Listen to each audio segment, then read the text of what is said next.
Welcome back to Mirror's Signal podcast. I'm your host, Josh Holleran, and today we are joined by Lee Jowett and Mick Knowles from Knowledgeable Instructor Training. In today's episode, we talk about a number of topics from their Kit magazine and the Video Hub and what they offer, and also the new groups that they have recently started. We talk about development as a PDI and getting the best out of your training, and development as an ADI and how you can keep that going. We also talk about what the job of an ADI is. And through the episode, I was offered an exciting opportunity with Lee and Mick, and I didn't really give an answer on the episode, but I have said yes, and it's quite an exciting opportunity. So make sure you're watching the episode so you can find out what it is. And if you're enjoying the content, please make sure that you subscribe to the YouTube channel so that you don't miss an episode as they go live. And make sure that you're sharing either the videos or the content with anyone that you think will benefit from it. If you're watching in video format, you can also get the audio version, and that's available on the YouTube Music app. Leave any thoughts that you've got down in the comments and make sure that you give the episode a like. So now we'll get on with it. I hope you all enjoy. Welcome back, Mick and Lee. How are you guys doing? Yeah, good. Thanks, mate. Really good. I'm glad to be here again. Yeah, all the better for seeing you. Shame about seeing Mick, but yeah. I thought you meant seeing me. Oh no, not you. No, you sit in your air-conditioned car, nice and chilled. Me and Josh will have a chat. We'll do it. It's the first time we've had you both on together, isn't it? We get to see the dream team today. Yeah, the A-team. I was going to say something, but I won't. What sort of dream? There's some bad jokes there. But how he is doing? We're here because we've had a quick chat, and you guys have been running Knowledgeable now for 2 years, is it? Yeah. And you've been putting out in that 2 years a hell of a lot of content, including one thing that everyone can get for free, which is the KITMAG. Should we start there with the KITMAG so people can get signed up and they can find out what it's all about?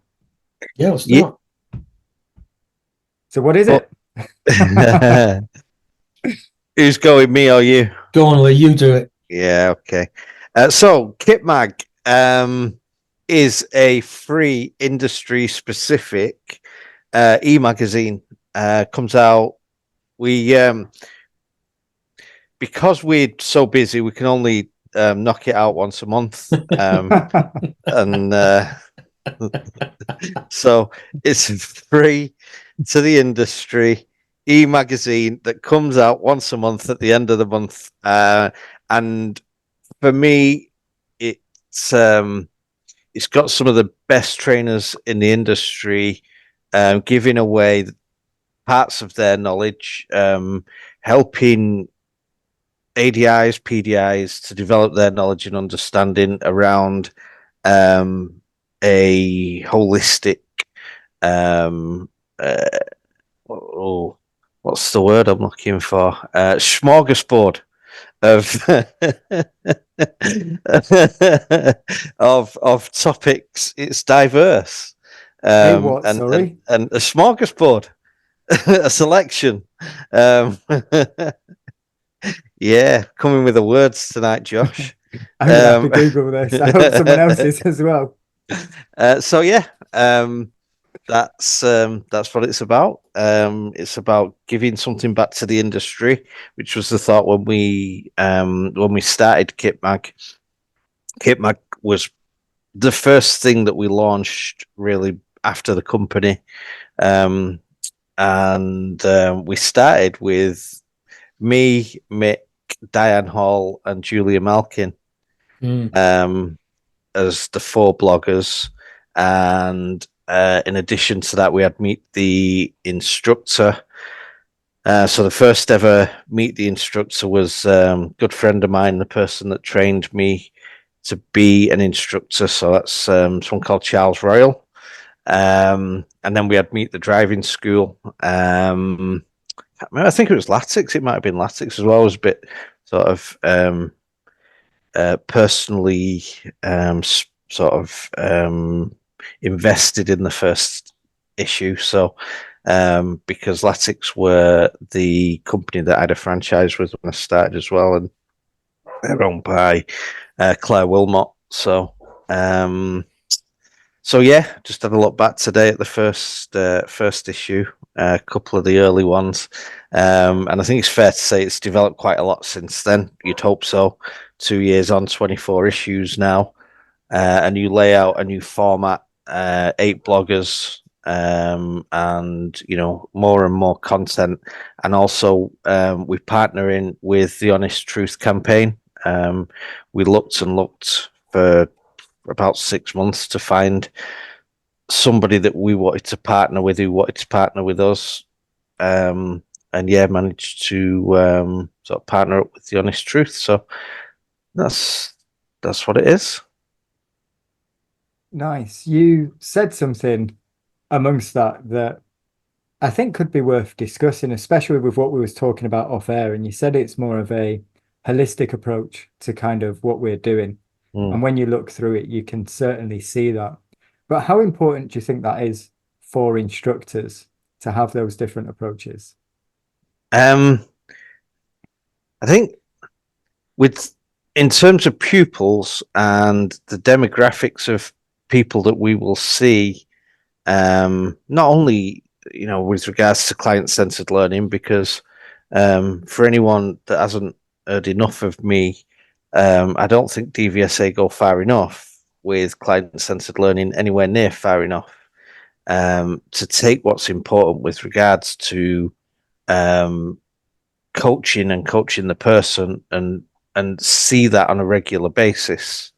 But beyond that, if we're going to help to create safer drivers, we've got my blog's generally about driving behavior and what motivates behavior. We've got Ray Seagrave, who's fantastic, writing about coaching. We've got Diane Hall talking about nerves and anxiety, and also she goes a lot and heavy into behavior and understanding and recognizing behavior. So just covering that side, and then you've got other types of pupils, special educational needs. We've got probably the leading specialist in the industry on special educational needs, Dr. Julia Malkin, MBE, writing for us fantastic content every month. And then in addition to that, things that are missed with regards to people coming into the industry. We've got Mick, who does business management and gives advice on growing and running your business every month. And Mick, as somebody that came from a national company, that initially was trained with a national company, and people often look at a national company and think, well, the standard of the training and being held back and being restricted by franchises. But look what Mick's done, and look at the fact that he runs 2 successful businesses. So he gives away his knowledge and expertise.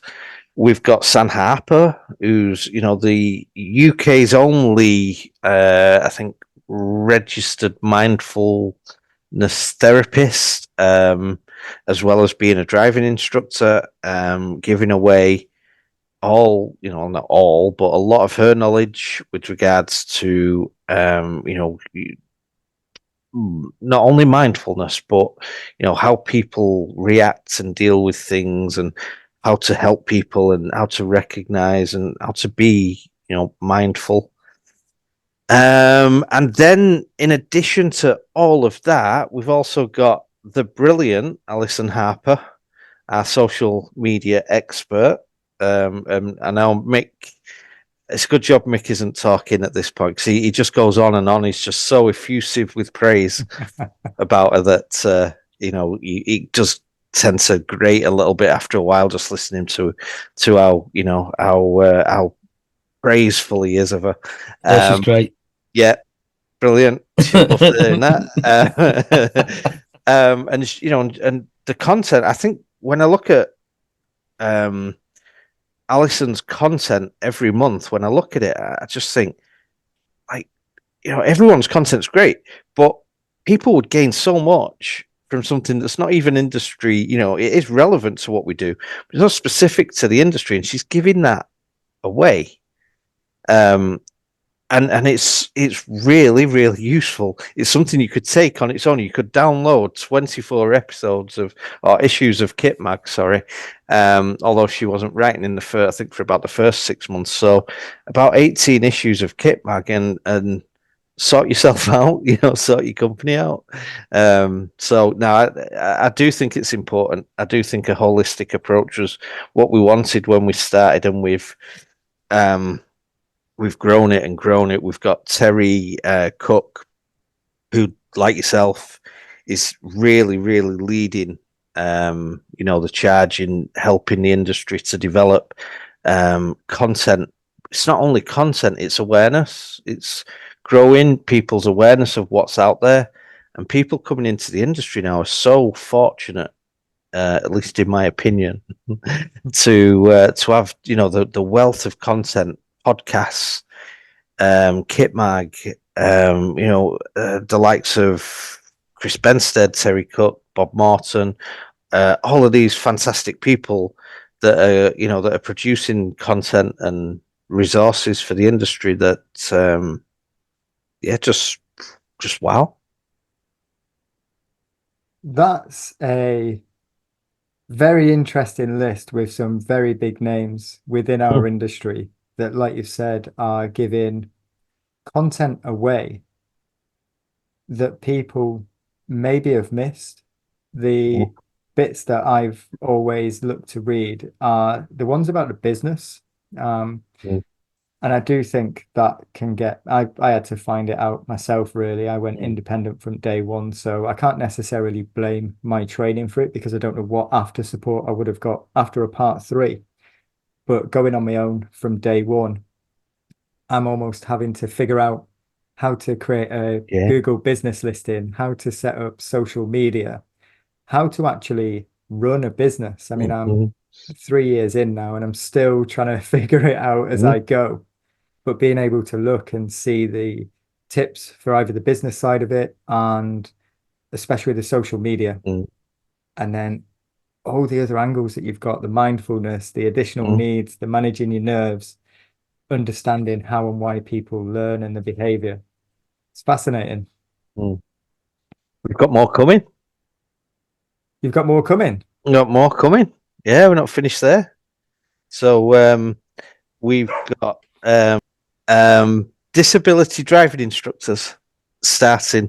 So yeah, Hayden Jenkins and John Rogers, so disability driving instructors, they start a monthly blog for us next month. So they're on board. So again, you know, more content when you look at what they do within the industry and for the industry. I think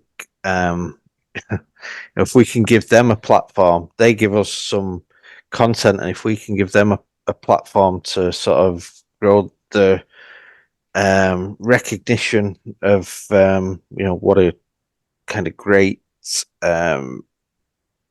cause it is that they sort of champion, then hopefully it works for both sides. But yeah, they're very much people that deserve the recognition for what they do. I know they work really hard. I know they're dedicated, and the knowledge around what they do is phenomenal. So happy to have them on board, and then we're looking to add one more. Nice. I mean, they have got so much knowledge. I've spoke to Hayden a few times on the podcast, and the amount of knowledge that's there. And I do know for anyone that's interested, they're always looking for more people to go down that line as well, and help teach people with disabilities. And there's a need for it, and it seems to keep growing. And yeah, that's going to be interesting to see what they put out, Yeah. because I don't know what it's like for you guys. Maybe we can talk about it quickly. I'm noticing a lot of students coming with additional needs Mm. to the lessons and Yeah. being equipped to deal with it. I don't really remember it ever being covered on my training. And it's almost like, where do you turn? Where do you get that knowledge from? And to be able to get an insight into what they do and then potentially pursue training with them as well is, yeah, I'm looking forward to seeing what comes from that. Yeah. On, Go on, sorry, mate. on that, what you said there, Josh. I had a conversation with an ADI not long after I started. A guy called Paul Harms from Norwich, and we've got similar backgrounds. We're both ex-armies, your ex-RAF, and when we were serving, we didn't come across anybody with additional needs, because very rarely do you get that in the army, especially in the Royal Engineers, what I was in. So when it wasn't until I came out the army and became an instructor that I was made aware of how many people there are actually out there with special needs, additional needs, and it's eye opening, the number. And I've been and seen Julia Malkin in the past, and spoke to Hayden and the guys there, and it's phenomenal, the amount of people out there with it, and like you said, we don't get anything like that in the training to become an ADR. There's no training around that, and maybe there should be. There's no training about even recognizing it or No. where to go, or No, there isn't. there's no signposting, or and so if we can get some information into the industry through KITMAG and them writing for us, and on the flip side, if they get some more recognition for what they're doing, then should work well for both parties. So let's see. I'm sure it will, but it is a challenge, I think, for people coming in, and like you said about it doesn't get covered in training, or I guess rarely, unless you go to one of those guys to become a driving instructor. It's not going to be anything in detail I can't expect. So where does that leave us with the training then? I mean, we've got a minimum of 40 hours that is required. And from a lot of what I see on social media, it's I've done my 40 hours. Now I need to do this or that. I feel sometimes that should there be that number, how do we manage this? There's so many people that are struggling. How do you? Oh, go on. I'll let you run with this one. So it's that what a lot of them miss out is that word minimum. They look at it and think it's 40 hours. I only need 40 hours. I can go to XYZ driving school and they'll give me 40 hours training. Then I can go on my trainee license. Then I can get my 20 hours, and then I can go for my part 3. And then I do my part 3 and I fail with 21, but I only need 5 more hours. And it's that word minimum that they miss out, and they just see it as I just need 40 hours. And everyone pushes that you need 40 hours, and it's a minimum, and it's a lot more than 40 hours that you would need on average. If you look at the pass rate, 33%, yeah, 33%, is it something like that? Yeah. Then that's telling you something. Yeah, I've got a PDI at the moment who's on his trainee license, and he turned around and said, "I don't want 20 hours. I want as much as I need." Brilliant. That's the better answer. Don't just go, "Oh, I'll take the minimum." Take as much as you can get, and go to different sources, and that's why we're here today, because KITMAG is one of those sources that you could use to help yourself develop. And different courses, different workshops, etc., that'll help you. Increase that number from 40 to 60, 80, whatever you need. And there's home study as well. People think that I just need that 40 hours from XYZ driving school and I'll be okay. And they don't do any home study. They don't do any training in the car themselves. They don't go out with the wife or the partner or the husband and actually watch them. Okay. One of my PDIs, I've just been to see her today, one of my PDIs, and her partner turned around to her and said, next time I see Mick, I'm going to tell him, can you stop her from watching me?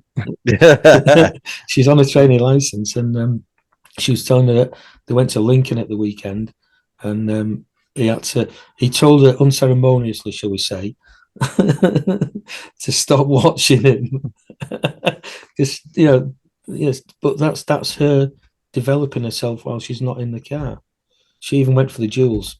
Yeah, she wasn't in the jewel car. She was in the Beamer. But yeah, she's putting that effort in.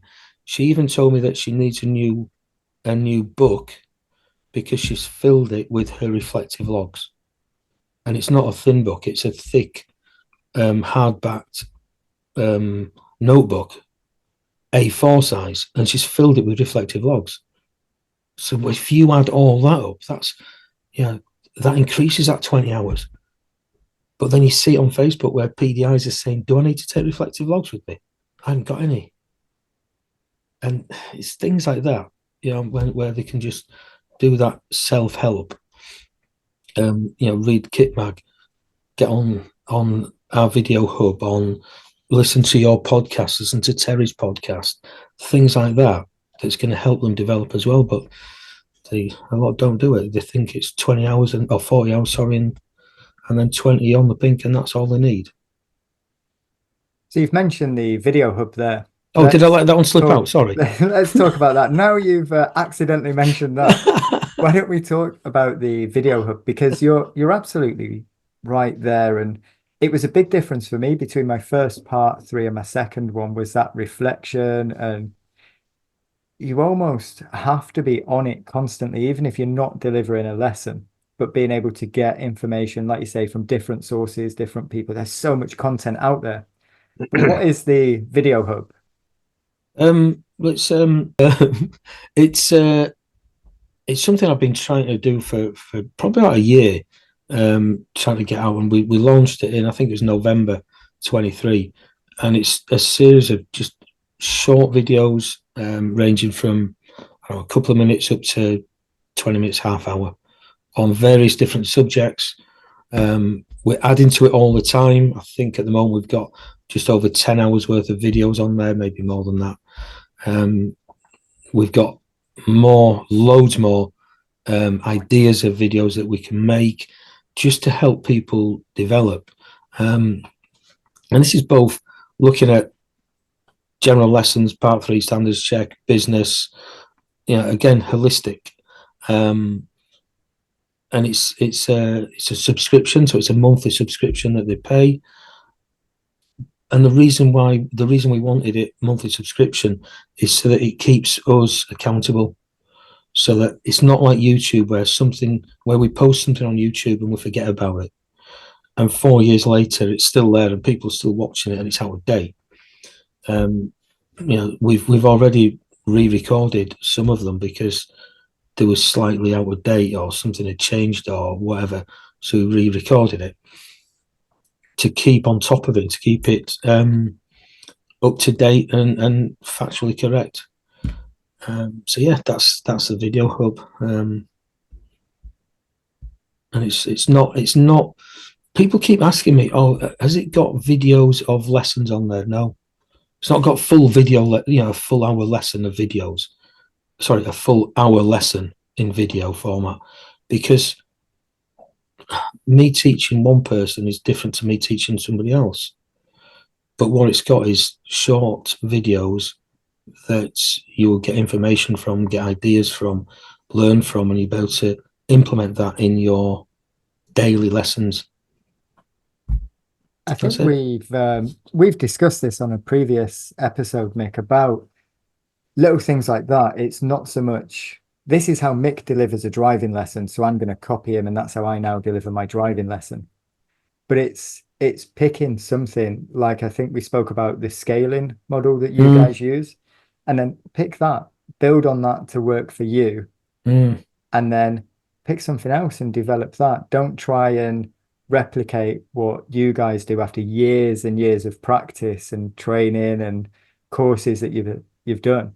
We can't be you, and that was mentioned on last week's episode as well. You can't be anyone else, but just taking those key bits and developing them to use for yourself, and then kind of grow with that. And in time, we develop as instructors, don't we? Yeah, we're all different. We can't. I can't make myself a clone of you. I can look at what you do and take bits out of that, and look at what Lee does and take bits out of that, and come up with my own way of doing it. But I can't sit and watch a video of you teaching a learner to drive and then me going out and doing exactly the same thing to one of my learners, because I'm different to you and my learner's different to your learner, so it won't work. So, yes, we have got Lee's have we got them up there yet, Lee? You and no, I've got some. Yeah, so we've got some of Lee and Freya, one of Lee's pupils, but they're not up there yet. They will be up at some point, but they're just short clips showing how something would go together, or a conversation or something. It's not the full drawn out hour-long lesson, because that wouldn't work. That's like telling people to go and do this and say this and you'll pass your standards check.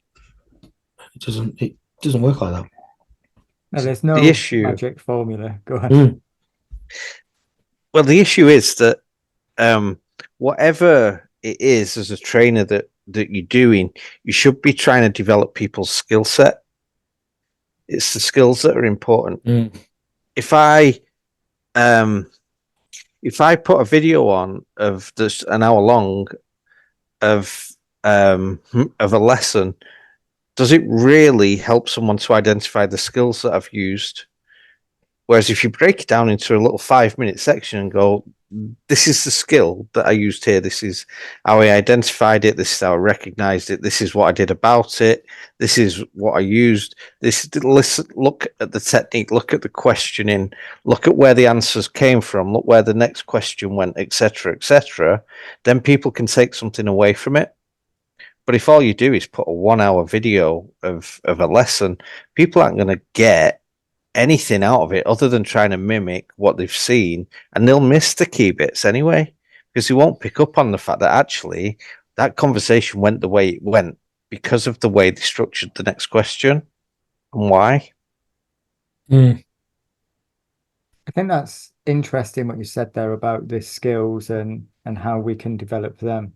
Because one thing I talk a lot about on the podcast is getting in and observing driving lessons and having your driving lessons observed. But I think from listening to what you've said, I guess what I got from a driving lesson when I was watching them was the structure of a lesson. And then a few points that I could see in the back that the instructor was doing or the student was doing that maybe you don't see when you're in that moment delivering a lesson. So it's interesting. I'm not sure I'd sit and watch a video of a driving lesson for an hour. I've not got the attention span for it, but I'd absolutely sit and watch someone deliver a driving lesson and be taking notes. But I guess I'd be getting different things from that lesson, and I'm only getting a few minutes. And then just watching a lesson, then that's a gem. I'm going to borrow that. I'm going to make that one mine. So it's an interesting structure. I think you're right. Yeah, well, I definitely make you right that that should be part of people's just basic training. Though you should know how to structure a lesson based on the training that you receive.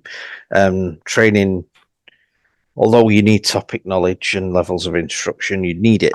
But it should also center on how to structure a lesson.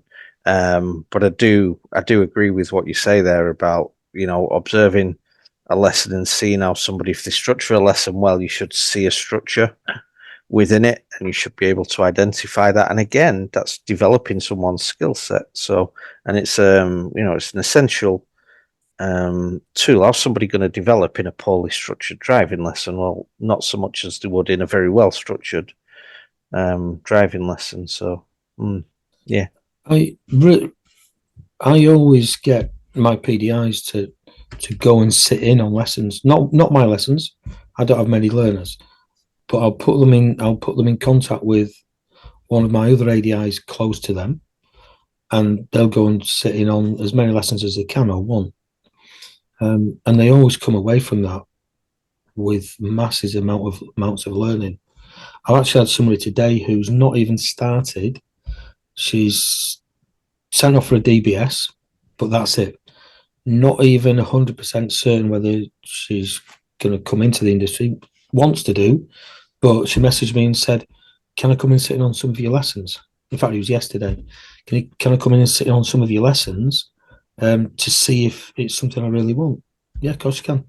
Not on mine though, because I haven't got many learners. Speak to Steph.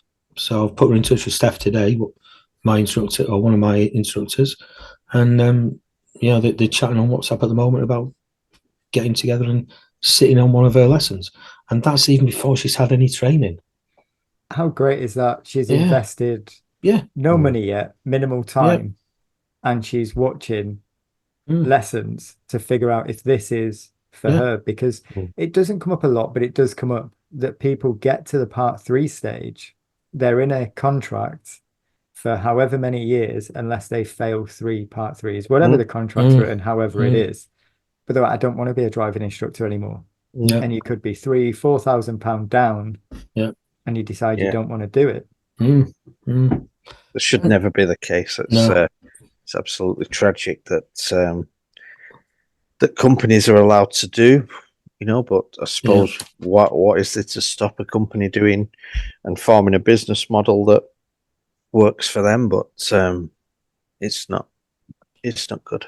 And the other thing that I find, when we're talking to PDIs, and we speak to a lot of PDIs on Facebook or when we're delivering workshops or training, is that a lot of them haven't sat in on somebody's lesson, so they don't know how to structure that lesson, or they've never had one of their lessons observed. So how do they know that that lesson that they're delivering is structured correctly? And quite often when we go up and down the country delivering the one-to-one training, I'm the first person that's sat in and watched their lessons and commented on it and delivered training around it, and that's wrong as well.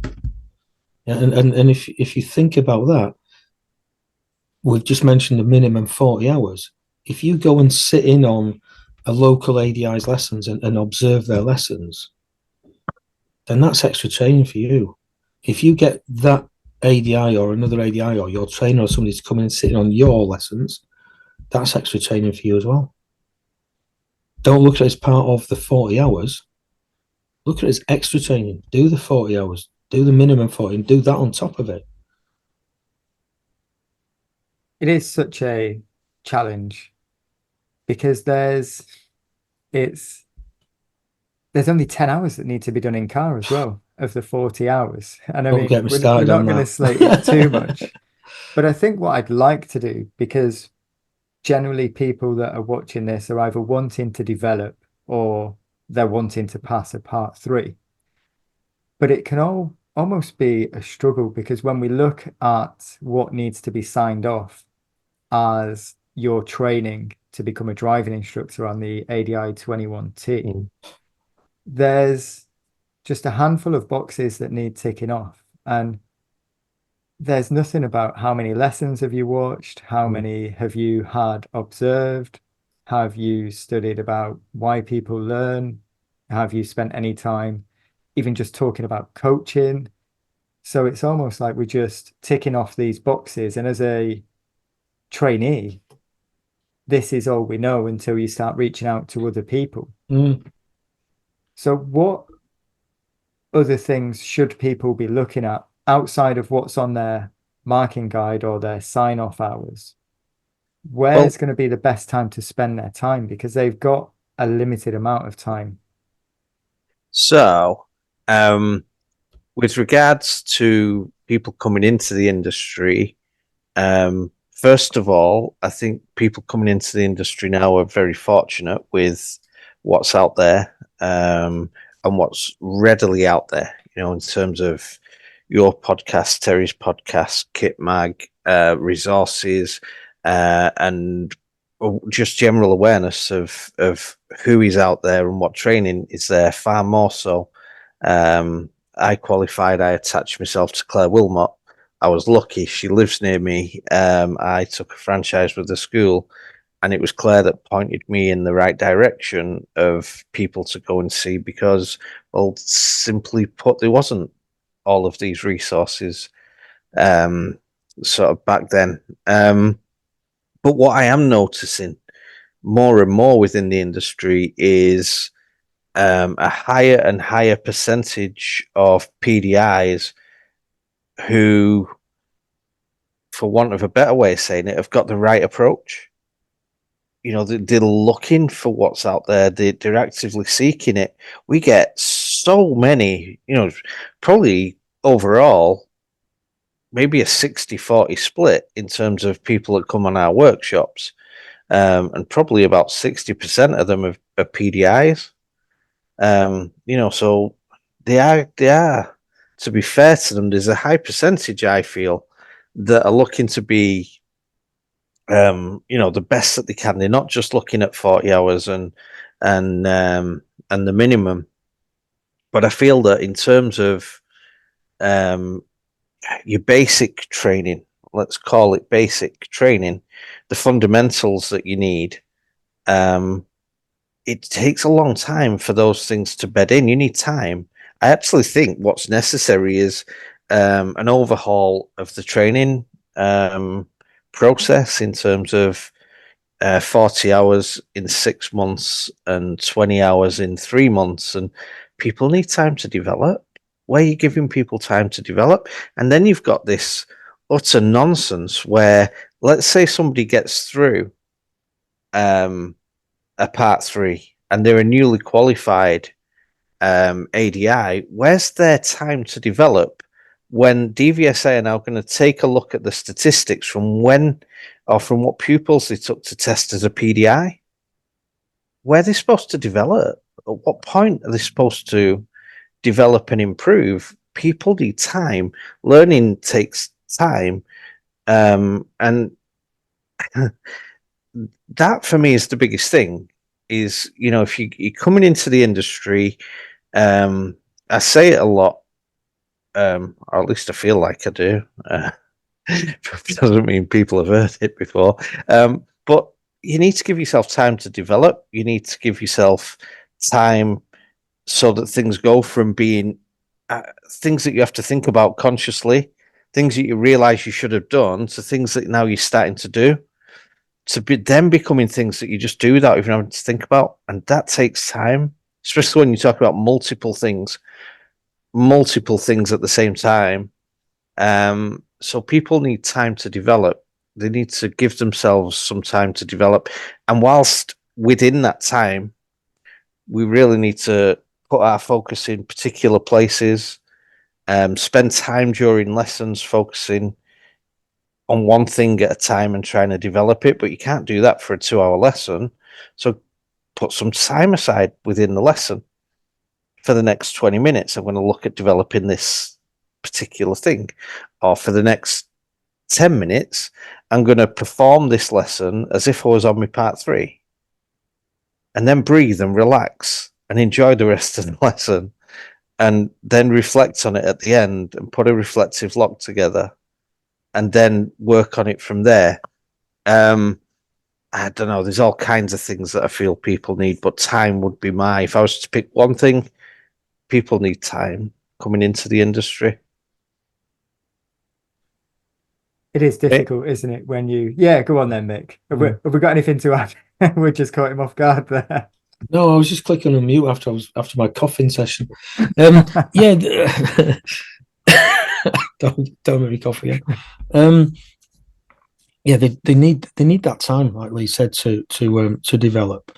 Far too often, they're time restrained. Well, they are time restrained all the time. But then once they do qualify, we've seen a lot of newly qualified instructors going down the route of training PDIs. Again, give yourself time to develop as an ADI. Don't jump straight into it. You know, it's totally different to training PDIs to training learners. Go around, get some training, get some good training under your belts, get some good trainer courses under your belts. Think about how you're actually going to do it. But spend time. You know, me and Lee, we've both been in the industry more or less the same time, 13, 14 years. You know, we didn't start training PDIs until when did I start? I can't remember, 2017, somewhere around there. Yeah, about the same, yeah. So 6, 7 years in, and I started training PDIs. It might have been before that, I can't remember, but around that time, yeah, we didn't jump straight in because we've gone and done workshops, courses, training, read up on things, rather than just jumping in. Learning, it's like an apprentice, like an apprenticeship. You know, just because you've qualified doesn't mean you're a fully trained electrician. You know what I mean? You're still gonna learn things, and that's, you know, that's what you're doing as an ADI now. You're basically doing your apprenticeship. So still keep learning, still take time, like Lee said, take time out during the sessions, take time out on a night, put half a day away on your diary to go and do some development. Yeah, that's what we do. You know, I'm away next month on a workshop, but I've got to take half a day out of my diary to do the assignments for the workshop. Yeah, and that's my development. And I'm away half a day next month seeing Julia Malkin, who will probably once again diagnose me with some special educational need that I've got. Oh, yeah, you are. Yeah, she diagnosed me with ADHD last time. She said your brain's too quick; it's all over the place. You can't keep up with your brain, and that's why you forget what you were doing 2 minutes ago. So she can diagnose me as then. Jesus. But we're working on something. Yeah, like a collaboration on something that's exciting. So always, you know, we're always looking at developing through either doing workshops or creating new content, and you know, and listening to podcasts and books and ebooks and Audible and all sorts of things. Going to conventions and conferences like this weekend, ADI and JC. Yeah, it's all good. We keep pushing forward. So, and one other thing on that, Lee's just sort of touched on it there, about the workshops. The workshops aren't going to be on your doorstep. So, you know, if you need to travel. You know, if you've got a part 3 coming up and you need some training for it, look to see what's available and go and get booked on it. I spoke to a guy in the Midlands this week who's coming up to see us in a couple of weeks' time in Darlington, traveling from the Midlands up to Darlington, staying overnight. It's tax deductible. His hotel stays tax deductible, same as, you know, his training. We were up in Glasgow 18 months ago. Three ADIs and PDIs came down from Aberdeen. We were in, where was it this last month? Was it Portsmouth? No, Don't ask me. Southampton. Yeah, don't ask you. Yeah, Southampton. I think it was. No, Bournemouth. When we were in Bournemouth, the guy came from Llanelli. That's in Wales, Lee. Yeah, but double L. he came from Llanelli down to Bournemouth for one of our workshops. So don't be thinking I'll wait until it gets to us near me, because the dates and venues are on the website. Look, what's available. The three that came from Aberdeen. Yeah. When we paid for their meal, was that tax deductible as well? Oh, that's when I had my. Yeah, your friend. Yeah. A different stalker this time, but yeah, he was just as mad. Yeah. Mad as a box of frogs, that one, wasn't it? Yeah, that was fun. I guess you'll have to get a accountant blogger in KITMAG. Then we can figure out what we're allowed to write off. Yeah. The thing with that is, though, I think it would just be a one-off because. Yeah. I could actually do that. I could actually speak to my accountant and get them to. Maybe. In fact, I think we might have mentioned it before, or I had an idea for something we're looking at doing. If they wanted to do something as a one-off, and then promote the business around it. Yeah, I'll speak to them. Cheers for that, Josh. I'll there we go. There'll be a new blogger in the mag soon. There will be, actually, won't there? Yeah. Well, we'll see. We're thinking. We love what you do for PDIs. We love the stance that you take with regards to PDIs. And we've got Pink Kit, and we're thinking Mirror's Signal Pink Kit. Interesting. And a monthly blog. Ah, that's where the edited photo is. There you go. Off record now, aren't you? And we're thinking, would you like to write for KITMAG? Would you like to promote what you do? Would you like to center it around PDI development and use, examples from things that you've recorded and things that people have put to you? But I really love that. I said quite early on, one of the first podcasts of yours that I watched was I'm sure it was someone that you did some training with, Mick, and I can't remember who it was now. I don't know. Yes, Lindsay, because I named Lindsay Potter. The wrong Lee. Yeah. Yes. And I just thought that is a fantastic idea. That is something that can, whilst it's not about somebody taking what somebody's done and then trying to mimic it on their part 3, it literally is, what did I do? What did I go through? What experiences did I have? How did I deal with it? How did I cope with it? And what led to, me being successful overall? And so that is a really, really interesting take. And we'd be interested. You can let us know whether you're interested in you doing something with us for KITMAG, because I think it would be really useful to the PDIs that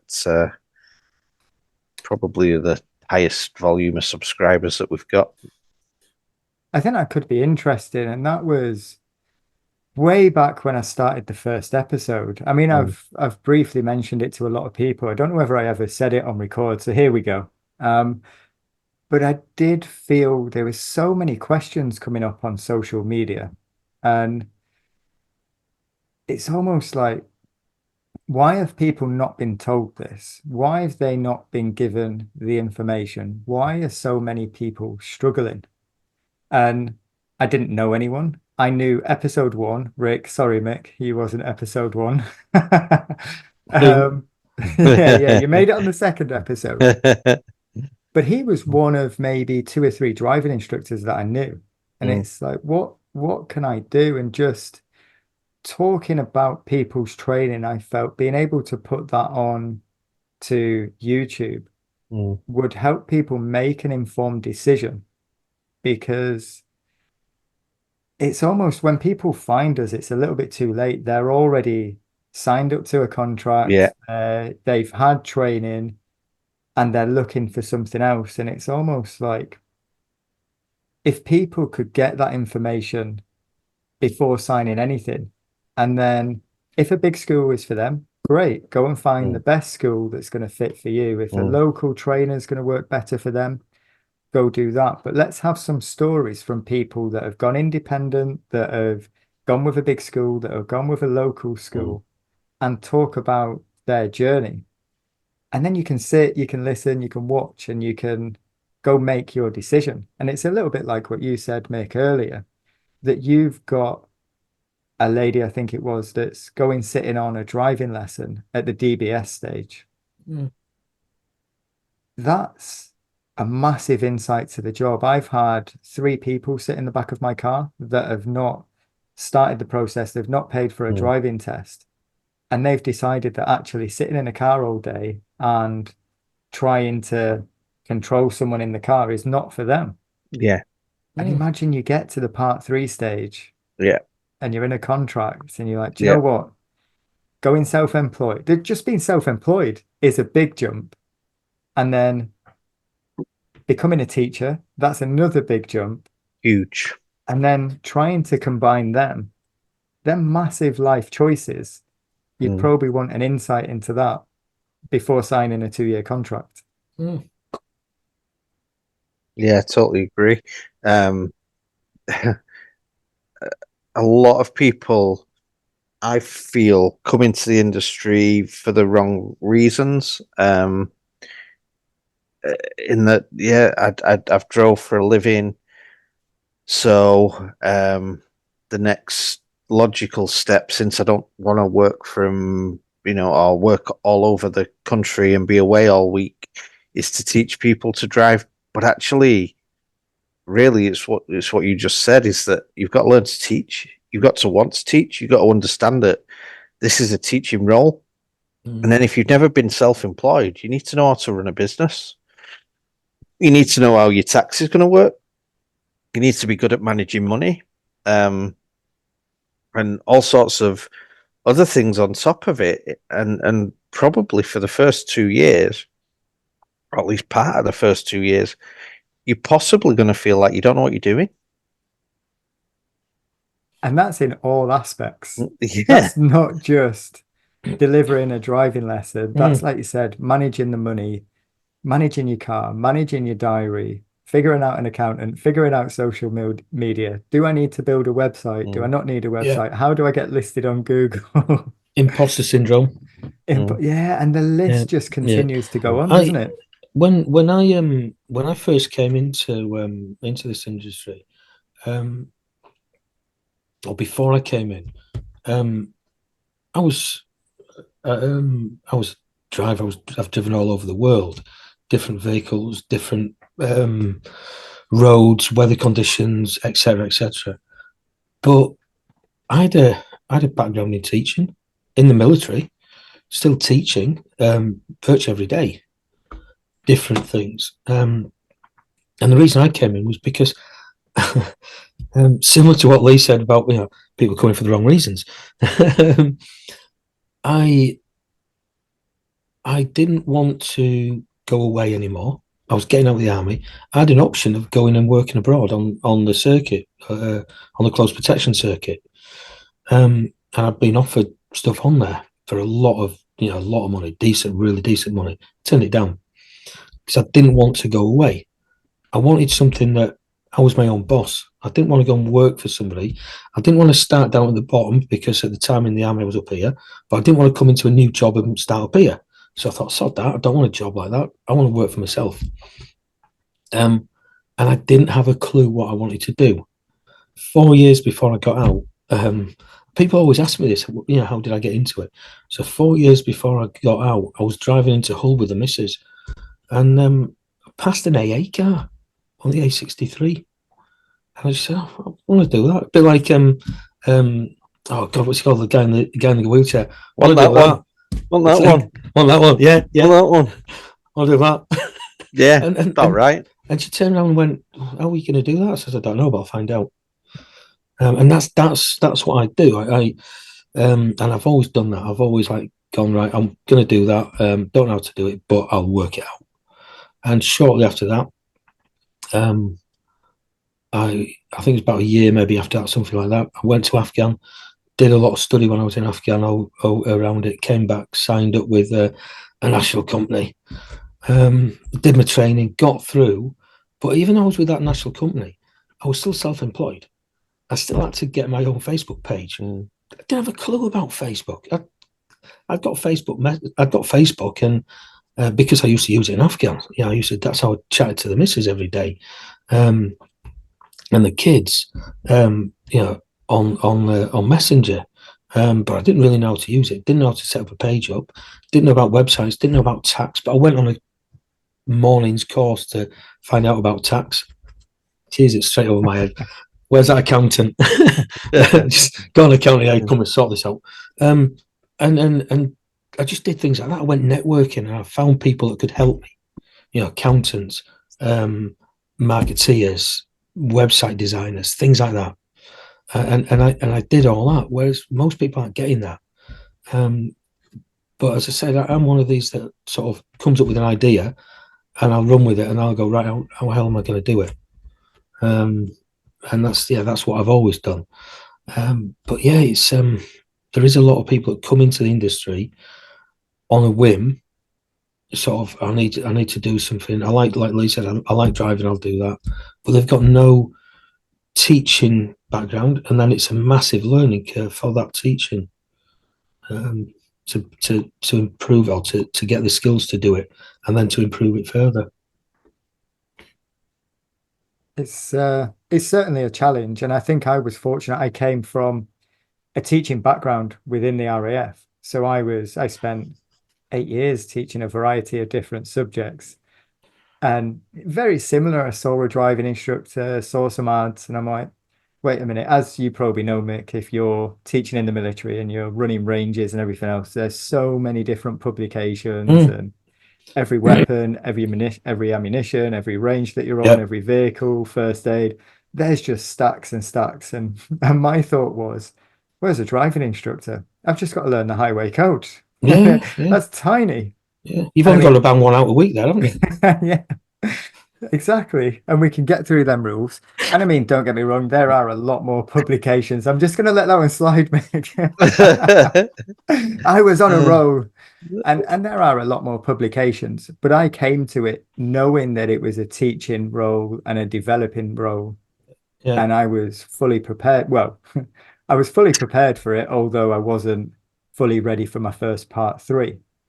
But absolutely, it's a teaching job. It's not a driving job. The only driving we do is from one student to the next. Yeah. That's true. Yeah. For 45,000 miles generally is what I do in a year. But I'm probably only driving 5,000-10,000 of that, and it's only that much because I'm going down to bloody like Plymouth through the week, and Scotland next month, and things like that. So otherwise, it wouldn't be that much. We're just passengers, teaching passengers. We're not actually physically driving the car, even though we are. We mentally driving it still, but we're not physically driving.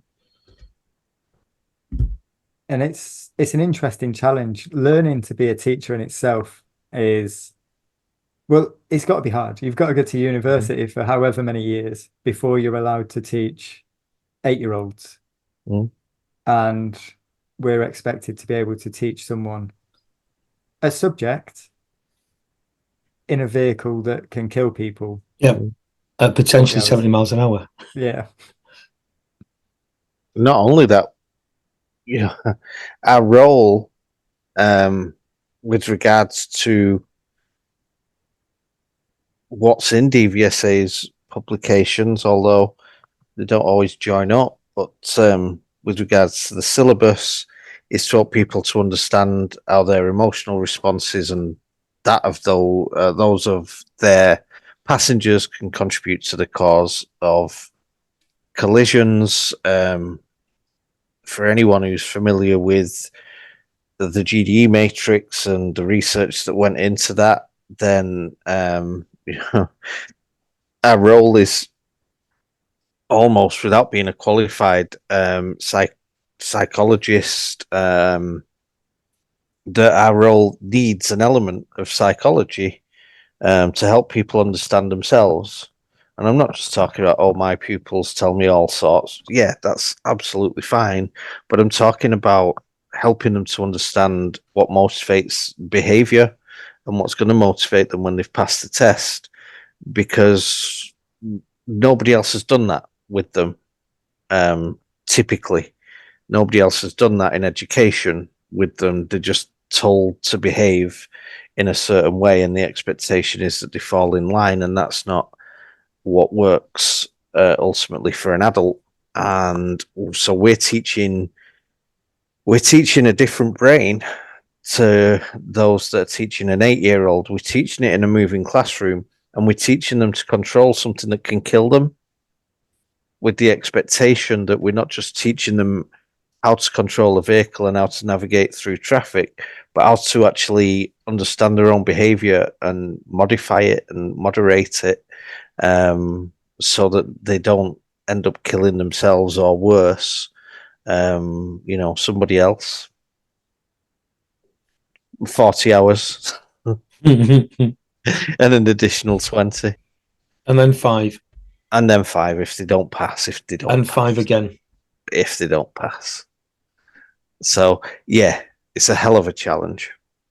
Well, it brings us back to KITMAG, doesn't it? Because the variety that you've got in there. I mean, I've just finished a course with San Harper on mindfulness. And that's not necessarily a course of me being able to teach my students mindfulness and meditation and breathing techniques, but it was a course to understand myself, my own emotions, and how I can control them. And that's helped me understand what I'm doing in the car. And it doesn't mean I'm going to teach them, but if I'm calm and relaxed and understanding my emotions, I can see it in my students. So that's improved me as an instructor, although it was a course for my benefit. And then when you look at Diane Hall and her nerve stuffs that she does, she's got products that help learners, and she can also help you as an instructor prepare for these tests and manage the everyday stresses of life and everything else that's going on. And then you've got, like you said, all the other bloggers that are in there where you get an insight to what they can do. And then you can find, like you said, Lee, about pick an area and work on that. We'll figure out what area you want to develop, find the best person that we've got, go work with them, and then move on to the next thing. And it's just going to create a more rounded person, not necessarily an instructor, but as an individual, we're going to be much more rounded and much more aware of ourselves. And that, if you look at EQ and models of developing emotional intelligence, and helping other people to understand their own emotional intelligence, it starts with a raised awareness of your own emotional responses. And in that way, you can raise awareness in others. And then it builds, that is your foundation. So, I know Mick's done San's course. I know that Gary, who's a PDI, who's doing everything, fantastic. He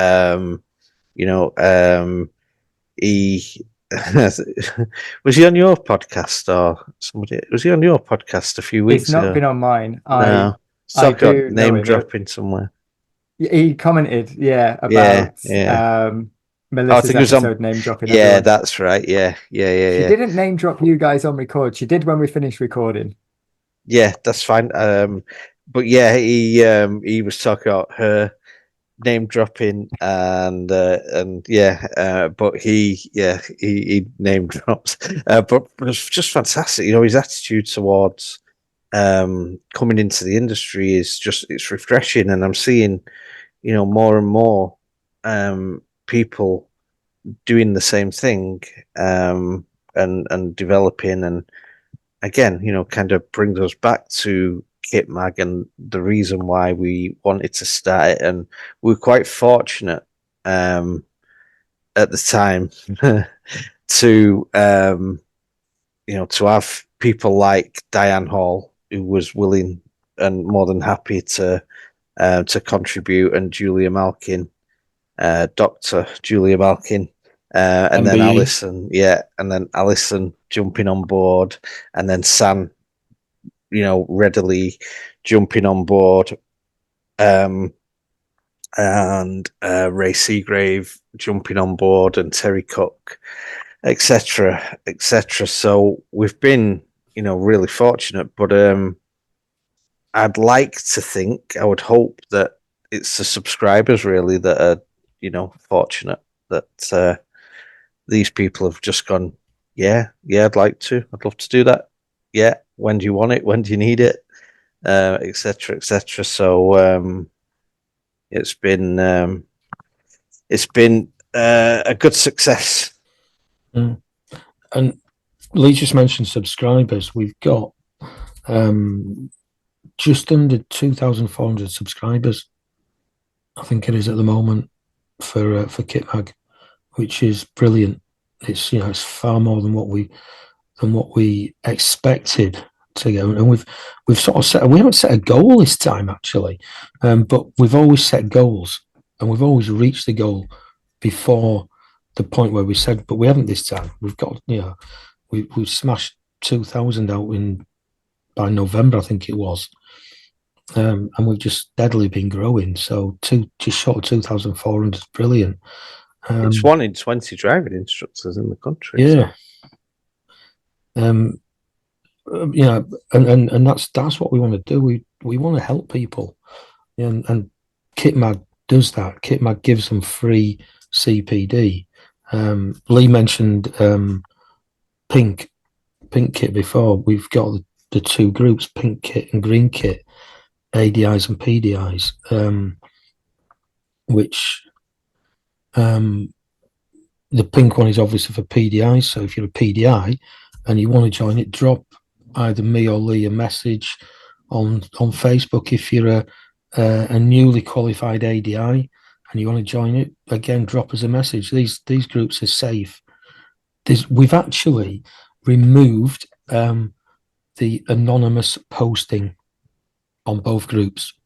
The reason for that is because they're safe groups, so you can post without the hassle of being ridiculed. It's great. It's great to see before we even get to the post. When people put a post out, there's typically 3, 4, 10, 15 comments from other PDIs giving advice, talking about their experiences, etc., etc. So it's just really nice to see a community of people that are just there to sort of pass ideas around. There's people saying, oh, I'd fancy buddying up with someone if anyone's close to me, and people throwing ideas around to help with their own training and other people's training. And it's been great. There's no negative comments, no, whatsoever. It's all helpful comments. I shared a screenshot a post the other day. Yesterday, somebody PM'd me, asked me about imposter syndrome, and I had a little chat with them, and I just said, post about it on the group. And within, I think it was like an hour of it being posted, there was 100 views of it, and there was something like 18 comments, and every single one of them comments was positive. Most of them saying, "Yeah, I've been the same. I've done the same." I commented about it. I was the same. So I screenshotted it and put it up on a couple of groups. A couple of groups I have been. Yeah. And it I can't even remember what it was that got me to start it. But I was just sick of seeing people posting anonymously and people slating them. Oh, why have you posted anonymously? Why have you posted anonymously? And if it's on a group that I admin, I can see who it is who's posted it. And and people say, no, it's a fake account, whatever. And it wasn't. I haven't seen one fake account doing it.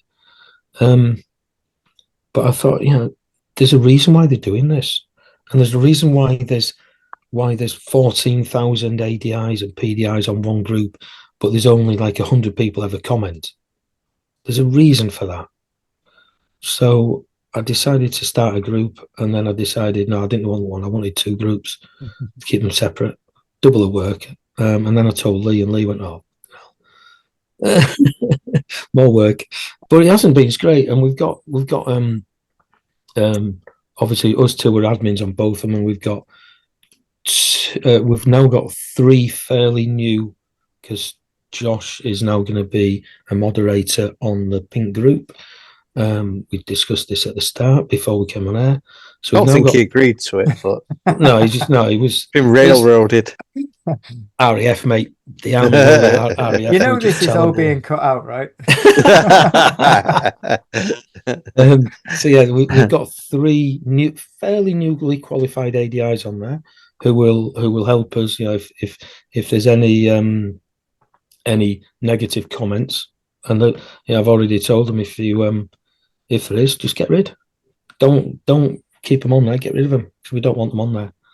And on the PDI group, we've got 2 experienced ADIs on there that are doing the same. And it's great. We've had no backlash or anything. Apart from somebody moaning at me as to why I've set up a new group instead of just booting the others off the other groups. Well, it takes a lot of work to boot a lot of people off a group. So yeah. But yeah, it's great. It's we've got across the 2 groups, we've got over, I think it's over 250 ADIs and PDIs across the 2 groups in 2 weeks. And it's really good. It's great. Good. Well, we'll make sure we get relevant links put in. I know guys need to. There's no links for them, mate, because they're private. Yeah, they're private, so they need to contact us. Yeah.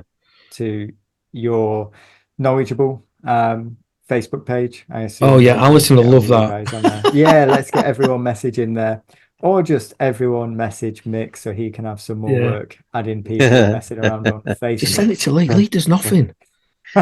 He was late today because he was asleep tonight. Just. He'll blame my link. This was KITMAG. This was KITMAG, wasn't it?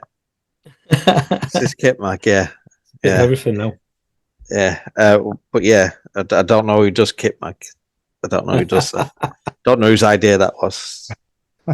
One of us blows a trumpet, the other one sits back and just goes, yeah. It's been great though. We've covered, I tell you what, a hell of a lot of different topics tonight, and obviously discussing KITMAG and the great bloggers that are in there and the great content that's being put out, along with what you guys are up to, and some insights for people that are looking to qualify or looking to develop. And it does take time. It takes a lot of time, and you guys are showing, like, look at what you're delivering, and you're still going to do your own development as well, and always looking to learn. So it's great that we've got so many different avenues that we can pursue in the industry, and there's always somewhere next to go when we're learning about people and emotions, like you said, Lee, how we learn, how we manage our emotions, and what we do with it. But before we end the episode, do you have any final messages that you'd like to share? I've got one. If you want to sign up to the Video Hub, there is a code that will give you 50% off your first month. It's a dead simple code. KIT half off. Who came up with that idea? I'm not sure. So can they only work that out once a month then? Yes, you can only work it out once a month. Yeah, okay. So yeah, KIT half off. Unfortunately, they're not managing to knock them out weekly, guys. You're just going to get the magazine once a month. Yeah.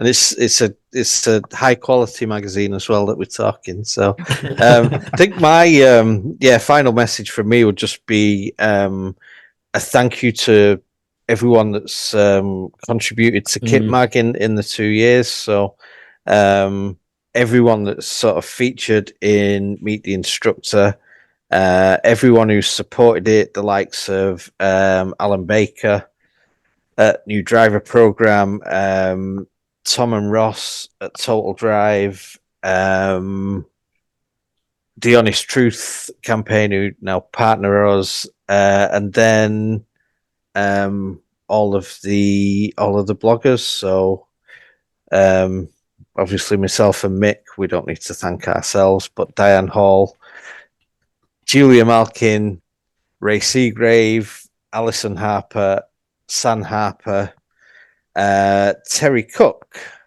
and then those that are coming in the future. And if you go and check out this month's episode, I'm pretty sure you found a photo of me topless to go in there. Yeah, Kit half off. I like what you've done there. Only knocks it out once a week. Oh, Lee, Mick, it's been an absolute pleasure chatting with you guys tonight. I've really appreciated it. Thank you very much for your time. No, thanks for hosting us. We appreciate it, and yeah, always more than happy to come and join you. Yeah, thanks a lot, mate. It's been a pleasure as always to come and chat with you. Thank you. No problem at all. Thank you very much. Take care, mate.